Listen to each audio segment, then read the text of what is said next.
मळाईच्या लई थोर भांडे कुंडा मधून निघती र सोनं चांदी तांब पितळा आता झालं त्याच खापार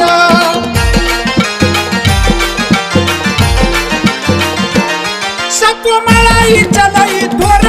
भांडे कुंडा मधून निघती र सोनं चांदी तांब पितळा आता झालं त्याच खापार निंदकाला सजा तिनं दिली आई निघोच गावात आली निंदकाला सजा तिनं दिली आई निघोच गावात आली दाट गर्दी यात्रेला झाली मळगंगा माता आली मळगंगा माता आली मळगंगा